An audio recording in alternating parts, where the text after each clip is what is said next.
Alô, amigos, bem-vindos ao Gente que Fala, sempre ao vivo, de meio-dia a 1 pela Rádio Trianon, AM 740 São Paulo, Rádio Universal, AM 810 Santos.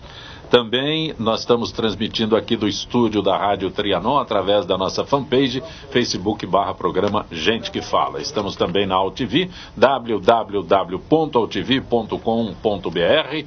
Estamos na TV Guarulhos, canal 20 UHF, canal 3 da NET em Guarulhos, ambas 11h30 da noite. Acesse nosso blog, conheça nossos colunistas e colaboradores, gentequefala.com.br, e à sua disposição o WhatsApp é 974012235 e um telefone aqui no estúdio da Rádio Trianon, 3289-3580. Participando desta edição de Gente que Fala, deputado federal Major Olímpio. Prazer tê-lo aqui, Major. Uma alegria estar de volta no Gente que Fala com vocês, na Copé, com toda a tua produção. É uma obrigação e um compromisso, uma alegria sempre que vocês convidam. Também conosco o advogado Alexandre Thiolier. Na Copé, é um prazer enorme, especialmente com uma mesa tão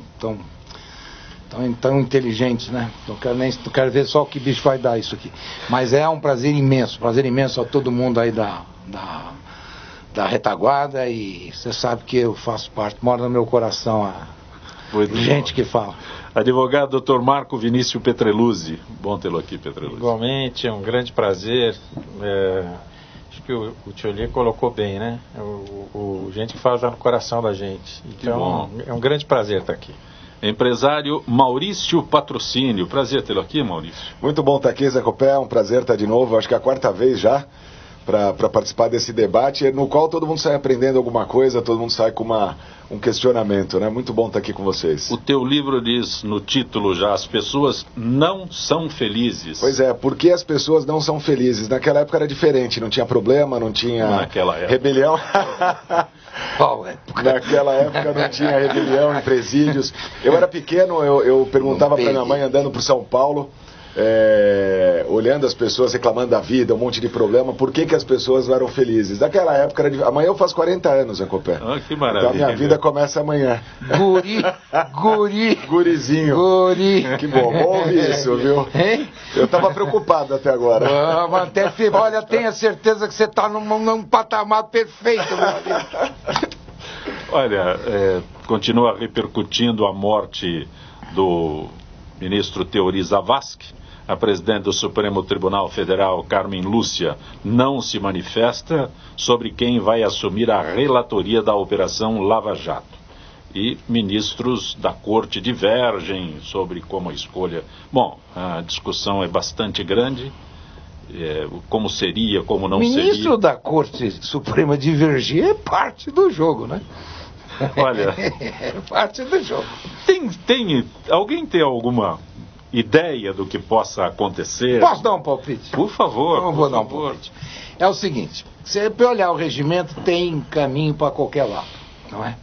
Mas tem uma questão que é importante. O precedente que eles estão utilizando no falecimento do Menezes Direito, pela escolha e da redistribuição feita em plenário, é porque não existia naquela época as câmaras especializadas, a primeira e a segunda Câmara Criminal. Hoje, a Câmara é especializada, as matérias correm nas câmaras especializadas, exceção feita aqueles casos em que é necessário o plenário, presidente de poder, etc. O ministro Teori Zavascki estava na segunda Câmara. E o revisor do ministro Teori Zavascki é o ministro Celso de Mello. Então, na minha opinião, deveria correr naturalmente para o ministro Celso de Mello. O que ocorre? Ocorre que o ministro Celso de Mello tem 71 anos de idade. Por várias vezes já havia manifestado interesse em se aposentar e tudo mais e tal. Então, a minha linha de raciocínio caminharia nesse sentido. Primeiro, o ministro Celso de Mello é uma pessoa que tem, vamos dizer, uma história importantíssima no Supremo. A segunda turma é formada por alguns ministros que, de certa maneira, eu não vou dizer que o povo desconfie, não vou dizer isso, mas eu vou dizer que tem alguns ministros ali que são, vamos dizer assim... Polêmicos. Isso, veio a palavra. Então, esse seria o meu encaminhamento, se eu lá estivesse, se a caneta fosse minha. Mas precisa ver se o ministro aceita. Algumas informações que eu tenho é que foi tentado essa primeira coisa e primeira ideia e não foi. Outros vão dizer que como existe casos no plenário, o ministro seria o Barroso, que foi revisor de um caso no plenário. Mas, na verdade, o caso, a Lava Jato em si, como um todo, corre na segunda turma e terá que ser distribuído, na minha opinião, na segunda turma. Petreluzzi. Eu penso exatamente... parlamento para daqui a pouco. Penso exatamente como o Tiollier. Eu me sinto até... não me sinto à vontade, porque o ministro Celso é meu amigo. Nós somos promotores juntos. Ele era promotor aqui em São Paulo, fazíamos parte do mesmo grupo político dentro do Ministério Público de São Paulo. Aí ele foi ao governo, ainda nomeado para o governo no Ministério do Tancredo Neves. Aí acontece aquele problema, o Tancredo morre e ele fica lá no governo. E o ministro Celso, eu diria assim, eu conheci muito poucas pessoas da área jurídica que eu qualifico como gênios. Eu acho que ele é. Eu apoio totalmente. Ele é uma pessoa impressionante. E aí, além do que, é um sujeito dedicado, sério, tal. Tem essa história de que ele não está muito bem, mas essa história já vem há muito tempo. E eu acredito o seguinte, conhecendo o ministro... ele pega. Ele, um dia que ele aposentar, ele vai, porque a vida dele é aquilo, ele ama o Supremo, ele ama o direito e tal. Então eu acho que seria a melhor solução. Quando o regimento fala redistribuição, ele não quer dizer necessariamente sorteio, né? Sorteio é outra coisa, redistribuição é outra. Você pode encontrar um critério, o critério que o Tiollier colocou é perfeito. Olha, vai para o revisor e sorteia outro revisor. Claro. Vai pro, indica outro revisor. Indica outro revisor ou sorteia, e pode sortear. Agora, melhor que tudo isso seria essa solução para o Brasil. Porque um caso como esse, cair na mão de um ministro polêmico, vai ser complicado, até para o próprio ministro. Porque parece que é bom, é aquela história, né, o ministro Barroso, que falou que no plenário teria dito ao ministro Theory, o Brasil tem sorte desse caso ter caído com o senhor. E ele respondeu, falou assim, eu não sei se eu tenho sorte que esse caso tenha caído comigo, né? Então eu acho que essa deveria ser a solução. Agora, com certeza eles estão conversando lá no chá da tarde para construir uma maioria em torno de uma decisão, porque unanimidade não vai haver, e o Supremo não é local de unanimidade mesmo, né? É local de divergência, é local onde o direito é mais, vamos dizer assim, profundamente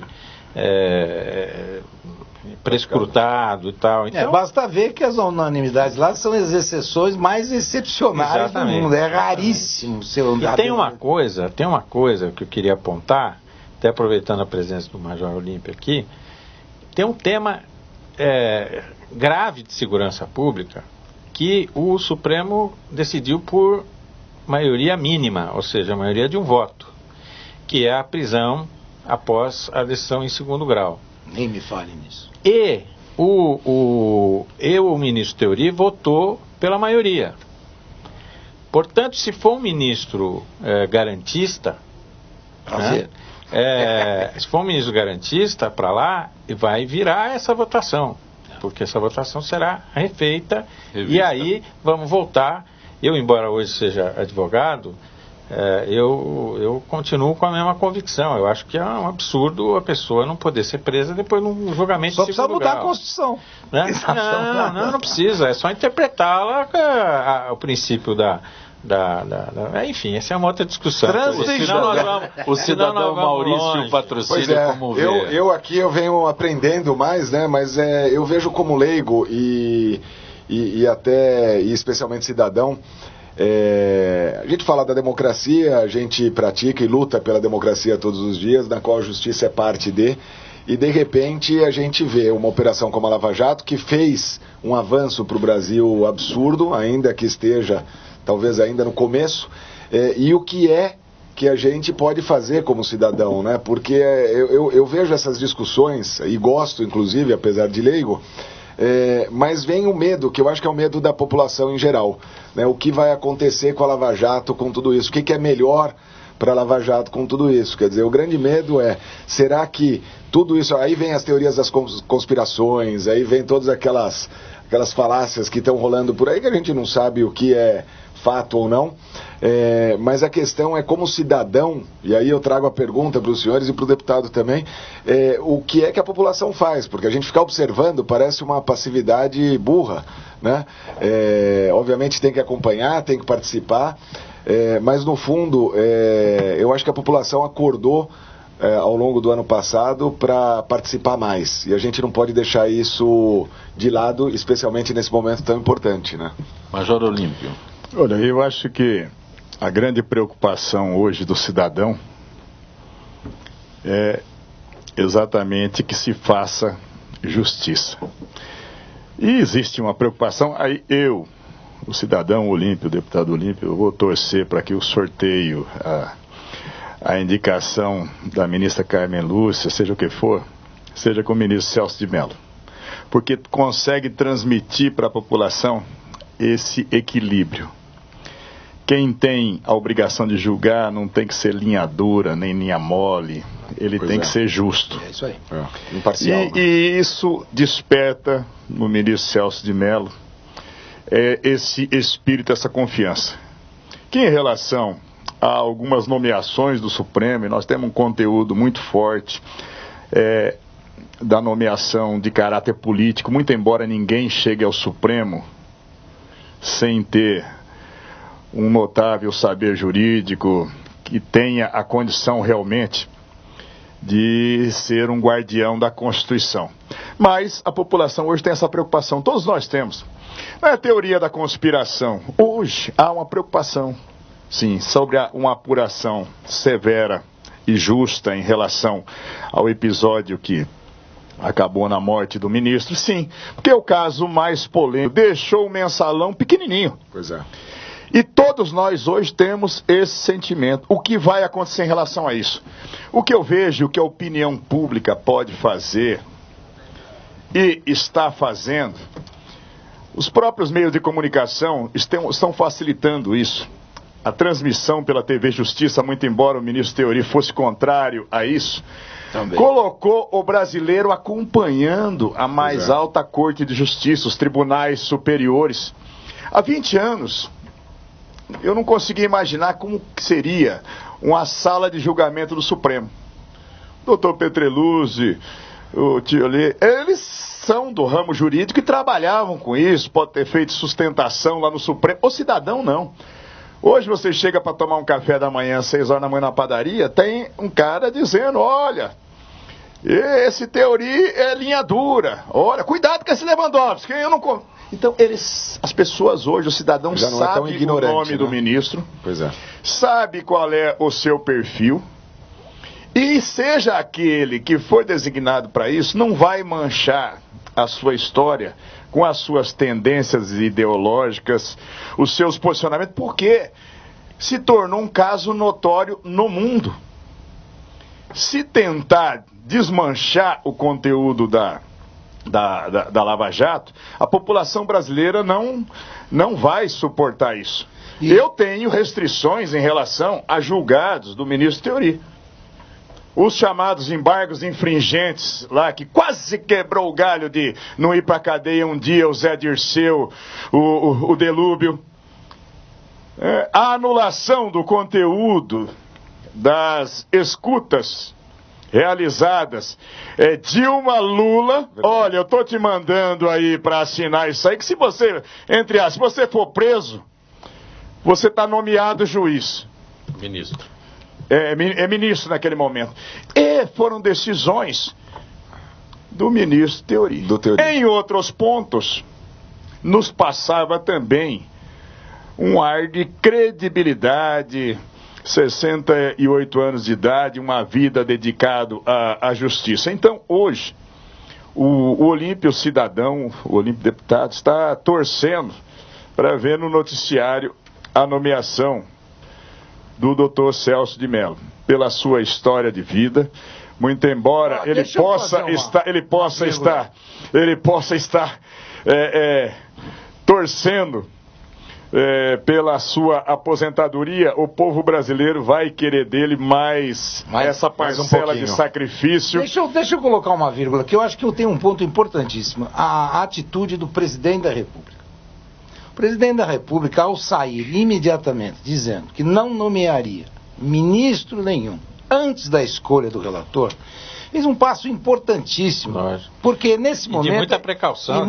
Precaução, inclusive com relação à pessoa que ele vai nomear. Lógico. Porque essa pessoa carregaria com uma em cima, se ele nomeia nos 30 dias, fica uma situação difícil para o Supremo se movimentar para tirá-la da relatoria. Então, ele imediatamente avisou o ministro que eu vou indicar, o ministro que eu vou indicar, que será aprovado... Pode até ser o meu ministro. Pode até ser. Tem chance de ser. Ato falho, será, mas porque normalmente quando a pessoa... Porque quando você me nomeia, o Pedreluso sabe disso, e você também sabe, no momento que você senta numa cadeira dessa, não tem quem te nomeou. Essa que é a verdade. Você é a instituição e você tem... Até porque a sua reputação, né? Eu imagino o peso que se leva. Mas então isso é importante dizer, porque eu tenho várias críticas ao presidente Michel Temer pelas suas hesitações. E a verdade é que a internet é maldosa, né? Porque outro dia saiu 2 dele aí que não eram verdade. Quer dizer, no final você vai engolindo. Ele começou hesitando, então você engole tudo como verdade. Até recentemente eu até me peguei seguindo a boiada, sabe? O que me irrita profundamente quando eu me pego na boiada. Aliás, o Sancopé sabe até por quê, porque eu fui atropelado na Paulista por um boi. Quer dizer, numa das manifestações que teve aqui, quando eu tinha escritório aqui, é fato. Mas enfim, esse registro é importante porque nesse momento ninguém fala. Porque qualquer presidente da República que tivesse alguma índole maldosa, imediatamente começaria a manipular. E com certeza a maioria pornográfica que o PMDB tem no Senado aprovaria. E ele que está sendo, ali em várias delações, o presidente é citado. Mas ele não pode ser processado só se for por coisa dentro do mandato. Então ele não será processado, porque isso tudo diz respeito a períodos anteriores. Eu vou repetir a pergunta, Petreluzzi, o meu ministro tem chance? Olha, o ministro Alexandre de Moraes, primeiro, ele é um constitucionalista. A minha teve muita maldade. Primeiro, é um constitucionalista. Sim. Segundo, nunca escondeu para ninguém que o sonho dele era ser ministro supremo. É verdade. Nunca, jamais. Trabalhou, lutou para isso e tal. Então, se for nomeado, eu acho a coisa mais natural do mundo. Porém, essas coisas são complicadas. Quando chega na hora ali, outras questões podem interferir. O presidente pode de repente achar, falar, talvez não fique bem eu nomear alguém do governo. Politicamente não fica bem mesmo. Mas isso já aconteceu em todos os governos. O Fernando Henrique nomeou o Gilmar, o Toffoli foi nomeado nessa condição. Eu também não vejo nenhum problema nisso. O Alexandre já foi do CNJ, aliás, foi o mais jovem conselheiro do CNJ. O Alexandre Moraes é um cara altamente qualificado. E ele, se for indicado, terá meu apoio incondicional. Agora, há essa possibilidade de ele não ser nomeado. E hoje começam a surgir outros nomes, né? Gente do STJ, que sempre quem está lá no STJ, muitos, né, estão de butuca. Que é uma promoção. Sabe um nome que eu pensei que seria divertidíssimo essa nomeação? Ellen Grace. Mas já foi ministra. Não é o caso. Já foi ministra. Não é o caso. Mas eu acho, olha, um que eu acho que não se pode descartar, o ministro Herman Benjamin, do STJ, né? Salomão, né? E nosso contemporâneo de faculdade, está sendo citado, o doutor Luiz Antônio Marrei também. Amém. Né? Mas aí deve ser coisa do Serra, né? É possível, né? Afinal, tudo é possível. O Serra é chanceler. O Serra é chanceler. Os nomes estão presos, né? E está lá do lado e tal. Mas eu acho assim, eu estou dizendo que eu li nos jornais. Não. Mas se você me perguntar, vamos fazer assim, uma aposta turfística. Turfística. Eu diria aquela expressão que eu acho que o Alexandre de Moraes é pule de 10. Pule de 10? E quem já frequentou turf sabe o que é. Porque pule de 10 é assim, você aposta, se ganhar você só recebe de volta, porque todo mundo apostou nele. Né? E eu acho que ele é favorito e acho que seria um grande ministro. Vamos ver o que o presidente... Eu nomearia um juiz e deixaria para nomear o Alexandre de Moraes numa próxima oportunidade. Porque no presente momento, nomear... E olha, tem todas as condições para ser ministro supremo, na minha opinião, e acompanho tudo que você disse. Mas politicamente a situação nesse momento é muito complicada. Muito complicada. E um juiz vindo do STJ seria uma homenagem até ao ministro Teori. Um outro assunto que está na pauta e efervescente, né, guerra de facções em Alcaçuz, penitenciária estadual de Alcaçuz, Rio Grande do Norte. As discussões são muitas, né? O Pedro elaborou um texto aqui, mas fala-se muito nessa rebelião que aconteceu exatamente em Natal, presídio de Alcaçuz. Major Olímpio. Olha, em primeiro lugar, o sistema prisional brasileiro, eu fui membro da CPI dos presídios no ano passado. Tudo isso que está acontecendo, nós identificamos.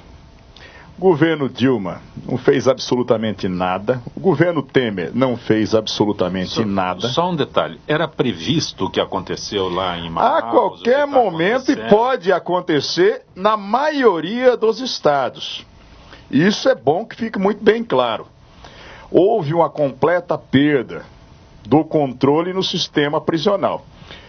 Aqui em São Paulo, a partir de um acordo de cavalheiros com o PCC, nós não movimentamos presos para presídios federais e os presos não viram a cadeia. Isso é uma realidade. Aqui nós temos uma paz armada em relação à comodidade. Agora, a omissão, o crime praticado, o péssimo exemplo que foi dado agora. Porque agora se estimulou a omissão. A partir do momento que lá no Amazonas mataram 60 presos. Olha, mas graças a Deus nós não pusemos a polícia para dentro, senão morreria 200. E o que é que o Estado vai ter? Você pode dar o nome de polícia, Força Armada, Guarda Nacional. No mundo todo você tem que ter uma força do Estado para impedir ou para fazer cumprir a lei. Na média, esse ano, degolados no Brasil, tem tido 5 presos dia. Degolados. Pegar o Estado Islâmico, não degola 5 por dia. Então, criminosa e omissa atitude do Executivo Federal, nós identificamos na CPI, gente, é preciso que a população entenda. Né? O Departamento Penitenciário Nacional não tem nenhuma força sobre o sistema de aplicação de penas nos estados. Ele não tem nenhum poder de fiscalização, nem nada. Mas fazendo o registro que o preso é responsabilidade do Estado. Tudo bem, mas... o Estado que tem que garantir. Mas o oba-oba agora, o oba-oba, Temer, Alexandre de Moraes, vamos tirar do colo o problema político. Olha, nós vamos botar as Forças Armadas, mas é só para desfilar e marchar em torno do presídio. Não haverá contato da Força Armada com o preso, precisa combinar com o preso. Lá em Alcaçuz, continua a polícia e o governo, não tem controle lá hoje. Eles continuam se matando entre eles. Agora, a partir das denúncias, estão procurando pedaços de corpos que foram esquartejados e jogados para o sistema sanitário. Por quê? Não se consegue saber quantos presos tem. Na CPI dos presídios, nós identificamos isso. Nenhum dos estados conseguia nos informar ou informar o DPEM, Departamento Penitenciário Nacional, quantos presos tinha, o tipo penal que estava cumprindo. Não tem, uma bagunça generalizada. No país todo, nós tivemos em Belém, nós tivemos em Porto Alegre, no Urso Branco, e vou dizer tristemente, quem dá o ânimo hoje de se iniciar uma rebelião, uma matança ou não, é exatamente a força das lideranças que lá estão e lá continuam. Está sendo feito um tremendo oba-oba, com 3 pelotões de choque. Em 2 horas, nós íamos parar a matança lá em Alcaçuz. Mas não vai. Não, já tirou fotografia, já saiu do avião, já desceu marchando. E o exército? Não, agora fica... E a polícia? Não, faz de conta que entra, mas não entra, nós fomos lá, mas já saímos. Isso é omissão. Isso é omissão. Eu sempre digo, é da linha dura. Não, eu quero que o preso se dane. Na dúvida, vamos garantir a segurança do cidadão. Mas o cara está lá tutelado pelo Estado, o Estado tem obrigações. E nesse momento, o Estado está fugindo das suas obrigações. E isso é no sistema todo. Depende do ânimo da facção, depende da quadrilha, da luta interna, é poder ali dentro mesmo, é a mobilização em relação à arrecadação de dinheiro fora do valor, principalmente do tráfico. Aqui no estado de São Paulo, eu digo para vocês, por que acabou o crack dentro dos presídios paulistas? Foi o sistema prisional? Foi o governo do estado? Coisa nenhuma. O Marcola disse, o crack é uma droga vagabunda, adoece muito rápido, mata muito rápido. Está proibido o crack, está proibido o crack. É um poder paralelo, né? Violência sexual contra preso. Marcola e seus blue caps. Se praticar violência sexual contra alguém da Irmandade, vai ser justiçado. Pronto. Então, o poder público, ele não tem se colocado ao longo do tempo. Isso só tem... Perdeu o controle completamente. Piorado e piorado. E agora nós estamos diante de um péssimo exemplo. O governo federal não se posiciona. E nesse momento, caso claro, vai na Constituição, nós temos dois aqui, estudiosos e operadores do direito. Está claro lá, momento de intervenção. As Forças Armadas não temos que divulgar. Olha, o presidente diz, olha, constitucionalmente e infraconstitucionalmente, nós vamos colocar as Forças Armadas, mas externamente. Não haverá contato, é uma coisa ousada. Como ousada? O que nós queremos mais? 60 pessoas se matam no mesmo local e o poder público diz, olha, não é comigo. Ué, a polícia fez alguma coisa? Não. Ué, e as Forças Armadas vai fazer? Não. E a Força Nacional? A Força Nacional também chegou. E ninguém quer tomar a sua providência. Olha, nós temos um efeito Carandiru. A omissão do Estado está sendo mais perversa. Se vai botar a polícia lá, se vai sair mais gente machucada ou mais gente morta, você tem um efeito colateral. Quem vai para uma invasão de presídios... Eu ingressei 4 vezes em serviço, em invasões de presídios ou em FEBEMs aqui no estado de São Paulo. Na FEBEM da Imigrantes, o Mário Covas proibiu a gente de entrar na FEBEM lá, e os moleques degolaram a cabeça de um deles e ficaram jogando bola com a cabeça no pátio também. Omissão completa do poder. Eu era da ativa da polícia, já vim aqui com vocês e continuo dizendo isso. Lá na CPI nós fomos nos estados. Escuta, como é que é aqui? Nos dá a planilha aqui, quantos presos nós temos? De verdade ninguém sabe quantos presos tem. Filho fica pelo grito da família, ninguém sabe quem morreu de fato, quem está ferido, a circunstância que está, porque não tem controle nenhum. O Departamento Penitenciário Nacional... Ele tem lá recursos do Fundo Penitenciário Nacional, isso ficou sempre como um contra-gota. Governo Lula e Dilma falou, quanto menos cadeia, melhor para os irmãozinhos. De verdade é isso mesmo, um esculhambo. E agora, e nós precisamos. Olha, precisa de 10 bilhões de reais para suprir as vagas carcerárias. E não é só questão de desencarceramento, não. Você vê umas medidas, não, vamos desencarcerar. Nós precisamos realmente... identificar, olha, o preso tem esse nível de periculosidade, e aí estão dois doutos do direito. A lei de execuções penais já tem a previsão disso tudo. Entendeu? Agora, isso aconteceu, vai virar e vai acontecer em outros estados, é possível de acontecer sim.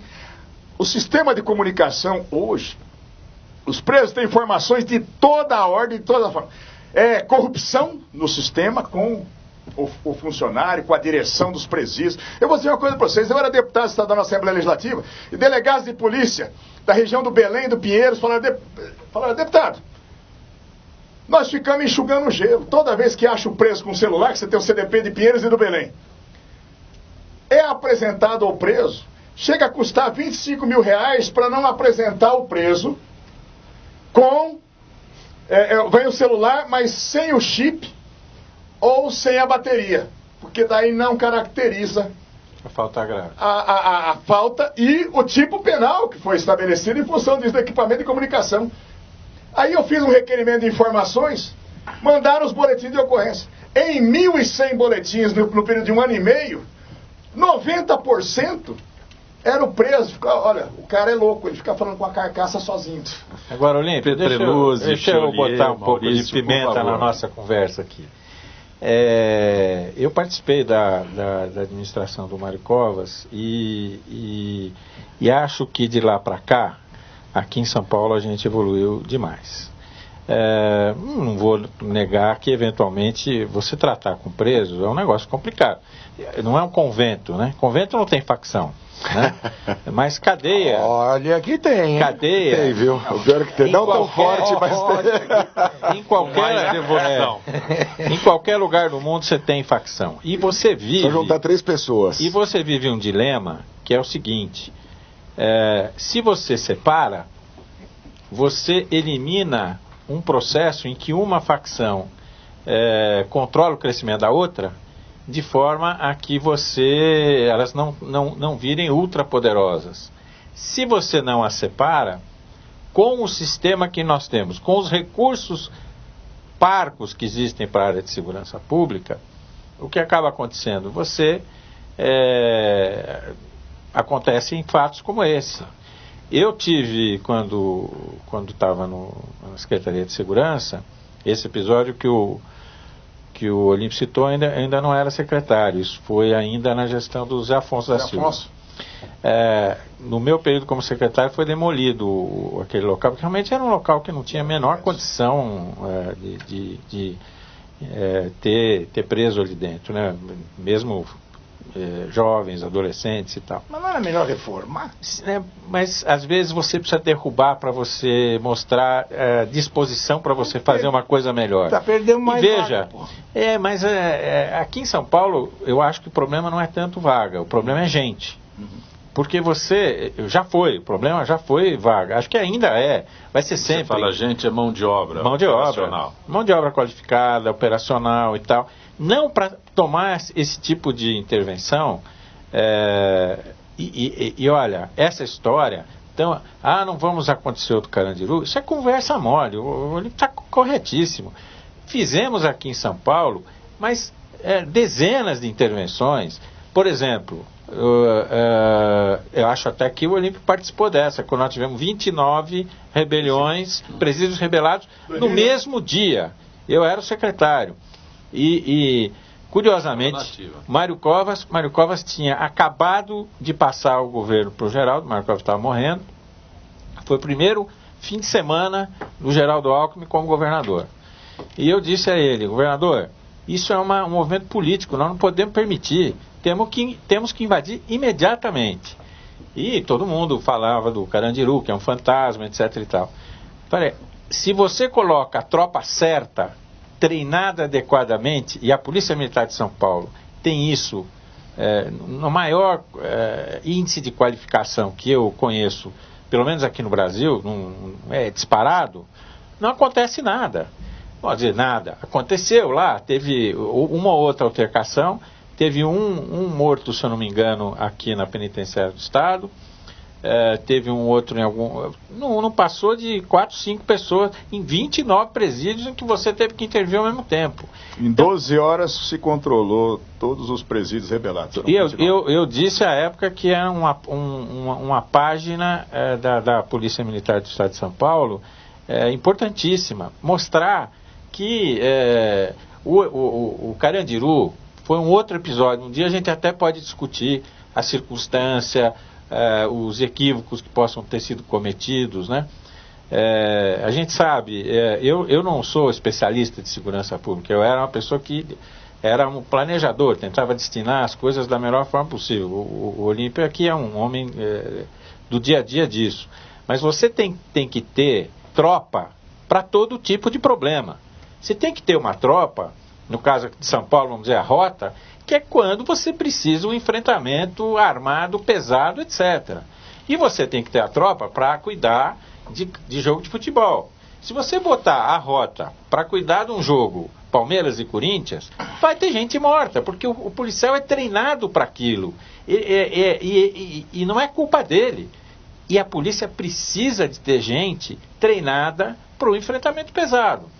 Agora, lamentavelmente, o que eu acho é que não há menor preocupação, não houve, desde o governo Fernando Henrique, inclusive, de liberar os recursos que o DEPEN tem. Eu tenho uma posição... Os recursos do DEPEN, só concluindo, Alex, tá bom, claro. Já falei demais, mas enfim. Tá bom. O deputado sabe, os recursos que o DEPEN tem à sua disposição, poderiam ser usados para construir presídio para gente, etc., são usados para gerar superávit de caixa. É isso mesmo. Não duvido. E ele fica parado lá. Eu fui falar com o presidente Fernando Henrique à época, havia 1 bilhão e 400 milhões no DEPEN. O presidente até foi sensível, mas aí vem o secretário do Planejamento e fala, não dá, nós não podemos gastar esse dinheiro, essa é a única reserva que a gente tem para fazer o bendito superávit, para isso, para aquilo. Eu considerando que prisão não dá voto, considerando que nós realmente estamos quebrados, só não podemos reconhecer publicamente, eu defendo fortemente, para determinado tipo de crime, a privatização disso. O sucesso no Espírito Mas Manaus Santo... é privatizado. Sucesso, pode ter insucessos, você pode ter, mas tem sucesso. Mas você quer privatizar o quê? Então, Porque é o seguinte, você tem um negócio em presídio que chama hotelaria. Não, isso. Que o presídio não é um hotel, né? Sim, concordo. É um hotel concordo. Privatizar isso... Tem que ter o controle do Estado, tem que ter o controle do Estado. Privatizar isso não é problema. O problema é você privatizar a segurança. Não. A segurança não. O cara que cuida da segurança, quem entra, quem sai... Pô, se o Estado abrir mão da segurança, não, mas veja, é a razão de ser do Estado. Estado. Não importa qual o mecanismo a ser adotado. Que evidentemente que o Amazonas foi um insucesso, mas você tem o Espírito Santo, que é um sucesso, e o Paraná, que é um sucesso. Então, se não é um sucesso global, é um sucesso. Nos Estados Unidos tem prisão privatizada. Claro que não vai colocar nessa prisão, você não vai colocar o supra-sumo do assassino, não é isso? Mas aqui não tem isso. Petreluzzi fez referência a 2 aspectos, né? Um, a hotelaria, ou seja, os presos estão lá acomodados. Hotelaria é você construir o presídio e equipar o presídio. Isso você pode fazer. Aí quando você controlar a entrada. Mas Zancopé e meus amigos da mesa, sabe qual é? Paralela. Isso aí nós podemos... Tem presídios que são feitos com PPP, parceria público-privado. Presídios que o modelo de concessão que foi feito, o empresário chega e investe na construção e tem a concessão por X tempo, por 30 anos. E ele recebe um personal. E aí nós temos um outro problema, que no Brasil nós somos ótimos para cobrar o tributo. Concordo com o Petreluzzi, o monopólio da força, da aplicação da justiça e da cobrança de tributo não dá para o Estado transferir para o terceiro. Mas o que a gente acaba sentindo do que vai acontecendo, o empresariado não quer investir, porque ele não tem a garantia de sequer de que vai receber. Esse é um outro problema. Então nós temos muitas poucas unidades. Isso é possível ser resolvido. Não é mais fácil do que controlar a mente do preso. Eu vou te falar, teve uma série de equívocos. O modelo que melhor funciona é de um presídio que é do mesmo grupo em Minas Gerais. Pronto, Minas, só esqueci em de Minas falar. Gerais, no Espírito Santo. E nós temos, entre PPP e concessão, 32 unidades prisionais no país. Nós tivemos visitando e verificando e analisando as planilhas em cima disso.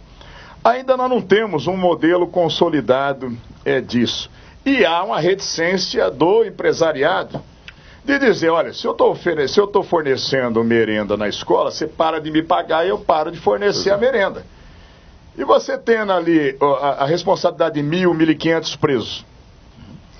Então, isso... Posso fazer uma pergunta ao Isso é absolutamente resolvível. Desculpe só um pouquinho. Esses equívocos que estão sendo encontrados, e ótimo que estão sendo encontrados, você encontrará soluções para isso. Existem mecanismos financeiros que garantem o recebimento. É só pensar um pouco. Agora, sabe o que me parece? Eu queria fazer uma pergunta ao Olímpio sobre uma questão que eu acho que está subjacente a isso tudo aqui, que é o número de presos que nós temos hoje no Brasil, que aliás ninguém sabe, como ele bem disse, calcula-se hoje 700 mil presos, né? Aqui em São Paulo acho que se sabe, mas no Brasil você não tem um número fechado. E no meu tempo, eu tive a curiosidade de olhar isso, quando começou essa confusão, era assim, quase chegava a 70% roubo né, autores de roubo. Depois você tinha tráfico de entorpecente, um número em torno de 8%. Depois você tinha os outros crimes, homicídio tinha um número razoável, etc. e tal. Hoje, quando você olha o perfil do tráfico de entorpecente é muito maior. Sim, Por quê? Porque fizeram uma lei querendo fazer uma lei mais dura, e você só prende quem? Prende o cara que está na ponta da linha, que não é o cara perigoso. Sim, claro. E esse pessoal vira massa de manobra dessas facções. Sem dúvida. O senhor concorda? Eu queria ouvir sua opinião sobre isso. Isso é fato. Tanto que, por exemplo, nós não tínhamos mulheres no regime disciplinar diferenciado. Era uma raridade. Hoje, em Presidente Bernardes, você tem 12.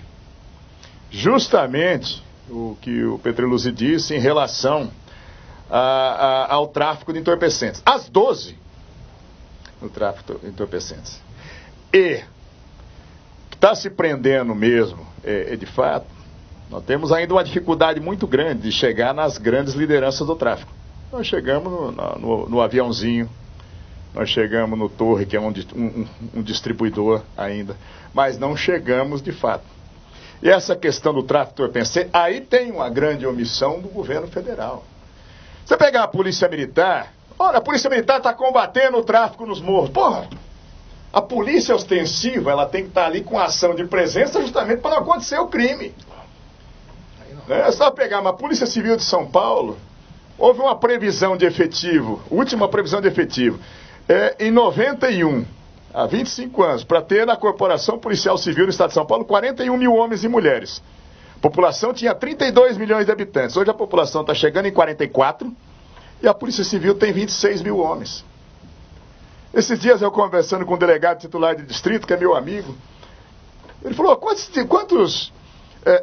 inquéritos você acha que eu toco, Olímpio? Eu falei, não consigo imaginar. Ele falou, 600. Eu falei, mas como é que você dá conta, você e quantos assistentes? Ele falou, não, eu tenho um assistente só, titular de uma área de 350 mil habitantes. Ele falou, não, eu tenho 600 e ele 600. Ele falou, na prática, se acontecer alguma coisa com um amigo seu, você me liga, eu largo tudo e vou fazer isso. Porque nós não fazemos nada. Não conseguimos dar atenção. Não dá conta, né? É de chorar.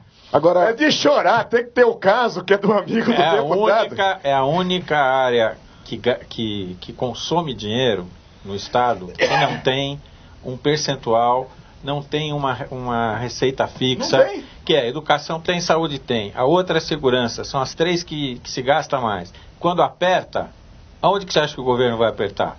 É lógico que é na segurança. E vai contingenciar. E vai continuar assim, vai continuar assim. Se não mudar isso, vai continuar assim. Se não se criarem novas formas de financiar a segurança pública, melhorar o salário, e etc, etc, etc, por aí. vai continuar Mas assim. a verba carimbada para a segurança, que sempre foi um sonho nosso da segurança, agora que ficou mais distante ainda. Com a aprovação da PEC 241, Pois é, aí... ficou uma Apagou o saidinha. Ficou uma saidinha para dizer que vai manter para a saúde e para a educação. Mas você Agora, sabe que tudo que nós tínhamos de PECs que estavam ali adormecidas, e uma luta de muitos anos, dos governos dos estados, ele foi secretário da Segurança Pública, sabe disso, aí não dá para partidarizar, nem colocar ideologia. Todos os governos dizendo, não, escuta, me dá um quinhão disso aí. Mas, Major Olímpio, o Brasil quebrou na mão desses malucos que estavam tocando o país, esses doidos do PT. O Brasil quebrou, o Brasil está quebrado. Então, as autoridades não vão a público jamais reconhecer isso. Estamos quebrados. Então, tem que encontrar uma maneira. A maneira encontrada foi baixar uma norma constitucional para limitar as despesas. Pessoalmente, eu tenho severas críticas à parte saúde, parte educação, ter entrado, vamos dizer, da mesma maneira. Mas a verdade é uma só, nós não temos dinheiro para nada. Eu não entendo por que não se fala isso com uma clareza absoluta. Eu não sei, parece que estão protegendo o governo anterior. Essa é a minha sensação. Tem que dizer a verdade. Quebraram o Brasil. E olha, eu vou dizer para você, com minha experiência de brasileiro, não de economista nem de nada, pode botar uns 8 anos para recuperar isso aí. Olha, o Eduardo, pelo menos mais um mandato de presidente. Eduardo Cavicchioli Pinto, na Santa Cecília, acompanhando pelo Facebook, diz que o caso Teori cheira a sabotagem. sabotagem ou seria a teoria da conspiração? Da conspiração. Eu acho, sinceramente, eu acho que cheira assim, a gente não deve olhar tudo pelo lado da conspiração, não gosto disso, mas tem coisas que a gente não consegue engolir direito. É muita coincidência numa coisa só. Né? Entre outras tantas situações que aconteceram, acho que não dá pra gente afirmar nada, mas a população deve ficar atenta, sim, porque existem muitos interesses, existe muita coisa.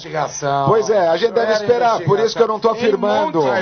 Pro cidadão entender, eu aprendi uma coisa. Mas é acompanhar essa investigação, né? Cidadão entender na prática. Em segurança não existe coincidência. Se você me encontrar 2 vezes no dia na rua, não fala, poxa, encontrei o Major Olímpio 2 vezes. Isso não existe. Fala, pensa, o Major Olímpio está me seguindo. Então... pois é, em segurança deve ser. Segurança é assim. Bom, já encontrei contigo a primeira hoje, Major. Vou ficar atento até o final do dia. Major Olímpio em campanha. Se eu encontrar com ele 2 vezes, eu vou falar publicamente. Você tá me seguindo. Hoje já foi uma. Em campanha a gente encontra várias vezes. Exatamente. Aí sim. Petreluzzi, Marcos de Pinheiros pergunta por que o ministro da Justiça é tão criticado, inclusive nos meios forenses. Seria criticado? Não, nos meios forenses não. É que o ministro teve 2 ou 3 episódios em que se gerou polêmica. Aquela entrevista dele em Ribeirão. Foi infeliz. Enfim, quem conhece o Alexandre de Moraes, ele é uma ótima pessoa, mas ele é uma pessoa assim. Ele é uma pessoa que fala. Vaidoso.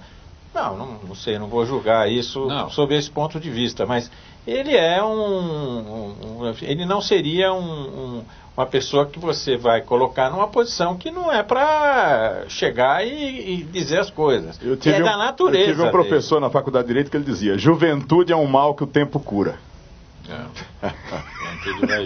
É uma doença que vai melhorando dia a dia.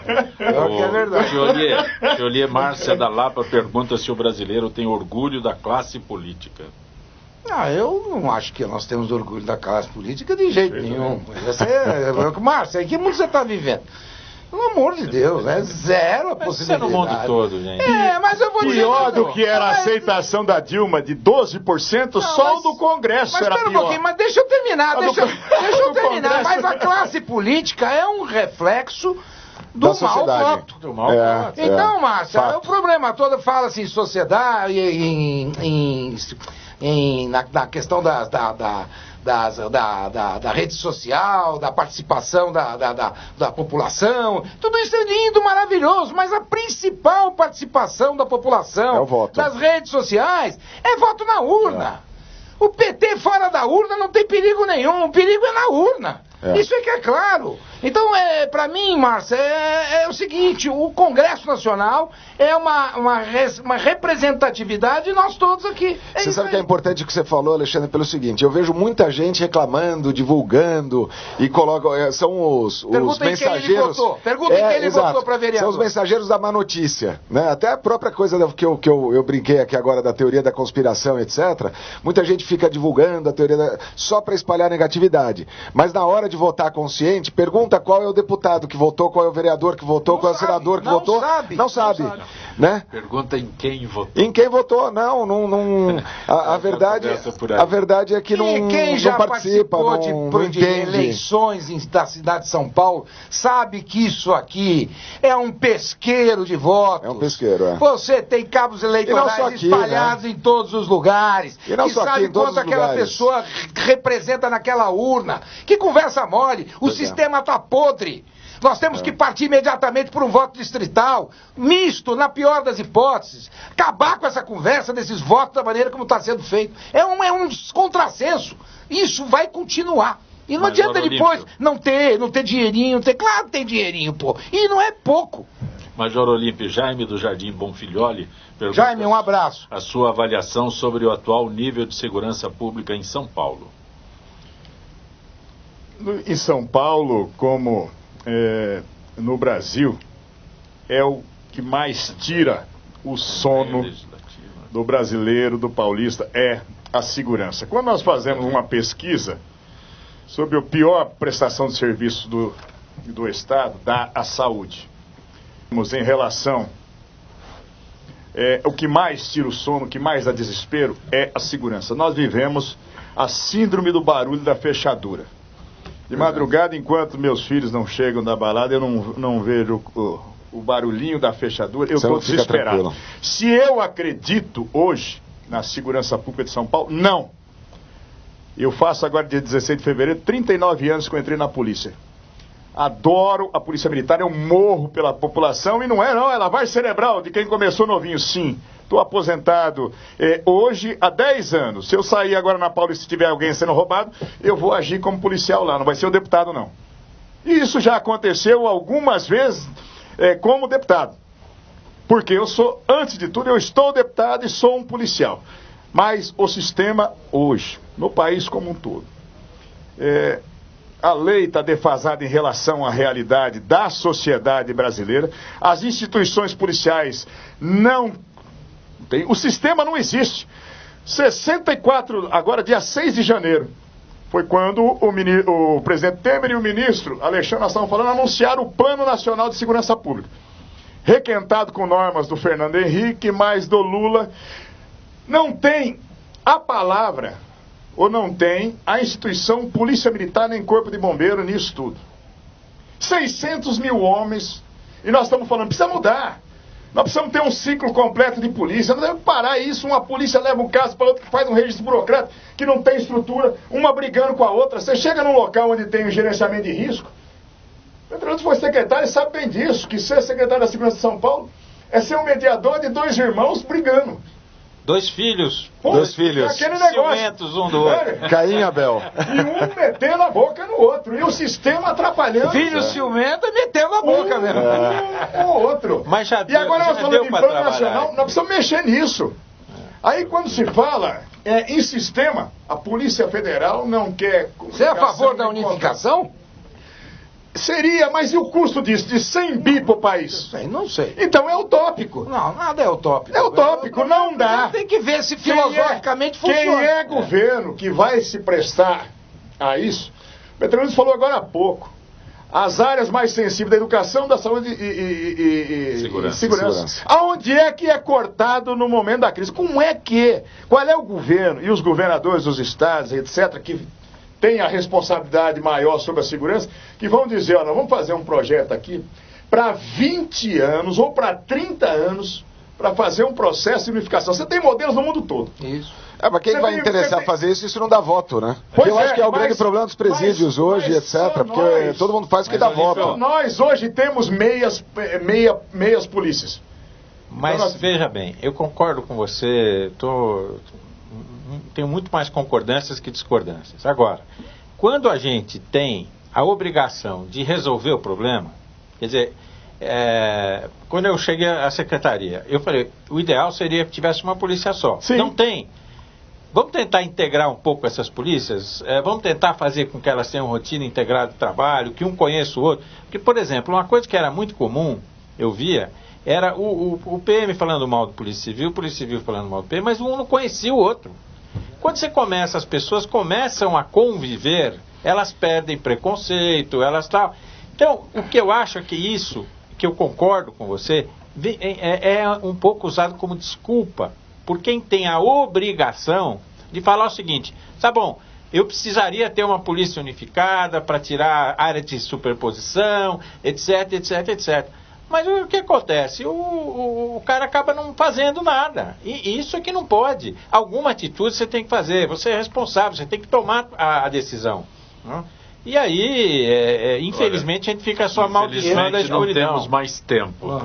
Maurício, discussão quente hoje. A gente vai embora. Onde a gente encontra por que as pessoas não são felizes, o livro da sua... Eu tenho um projeto Discutindo a Felicidade. Aqui a gente estava discutindo um monte de infelicidade, mas eu tenho um projeto chamado Discutindo a Felicidade, tanto a página discutindo-a-felicidade.com.br, no Facebook também, Instagram. Aliás, o Fábio tem a pergunta dele se nessa tempo de crise, a população recorre a livros de autoajuda. A gente tem que recorrer à positividade, porque a negatividade ela está nítida, né? É muito mais fácil a gente perceber o que está ruim, mas a gente tem que buscar coisas que nos deem esperança, diz que a esperança é a última que morre, até para a gente poder fazer esse movimento e mudar o cenário que a gente vive. Qual é o endereço que você falou? Discutindoafelicidade.com.br. E também... por ter vindo ao nosso Gente que Fala. Obrigado, é sempre um prazer. Hoje eu mais aprendi do que falei, mas foi muito bom. Que eu interrompi. Você disse o endereço, o site. Também no Facebook e também no Instagram, Discutindo a Felicidade. Grato por ter vindo ao nosso... É um prazer, Zé Copé, é um prazer estar com vocês. Petreluzzi, grato. Muito obrigado, grande Marco prazer debater com todos. Advogado. Agora advogado. Muito bom. Advogado Alexandre Thiolier. Como sempre, show de bola, e hoje aqui com grandes mestres, né? Essa aqui é a verdade. Primeiro, o meu amigo Maurício aí com esse livro, Por que não são felizes? Porque as pessoas não são felizes. Porque as pessoas não são felizes. Eu vou dizer a você, vou imediatamente atrás disso, porque eu acho interessantíssimo nesse momento pensar sobre isso. Pois é. Essa aqui é a verdade. Major Olímpio. Penso, mas não desisto. Major Eu só Olímpio, gostaria de bom agradecer, Zé Copé, você, a tua produção sempre, o Camunha, Zenildo e todo mundo aí, para mim, um grande aprendizado. Vou atrás do livro também, vamos recomendar, porque nós temos que mudar o país como um todo e é preciso partir de cada cidadão, do exemplo de cada um em relação a isso. E uma felicidade, 2 grandes professores aqui, operadores do direito, Petreluzzi, grande procurador de justiça, agora advogando. Thiolier, um amigo de muitos anos. Quando eu tinha o cabelo preto ainda. E uma felicidade. Muito obrigado. Quando você se referiu ao barulho da chave, eu lembrei da poesia do Joia Júnior, nosso colega de jornalista, A Oração da Fechadura, né, que é exatamente isso, o barulho da chave. Major, foi um prazer imenso revê-lo. Gente que Fala tem a direção-geral do jornalista Fausto Camunha, a diretora de produção Zenilda Salvato, redação Pedro Schiavon, produção cultural Ricardo Godoy. Na rádio Trianon, Benebene, Cléo Rodrigues, Neildo Neres, Ricardo Valim e Sérgio Souza. Na direção da TV Guarulhos, Fernando Mauro, na direção da UTV, Alberto Luquete, na técnica James Eduardo, Paulo Afonso e Iago Matsumoto. Estaremos de volta amanhã, meio-dia. Gratos, até lá.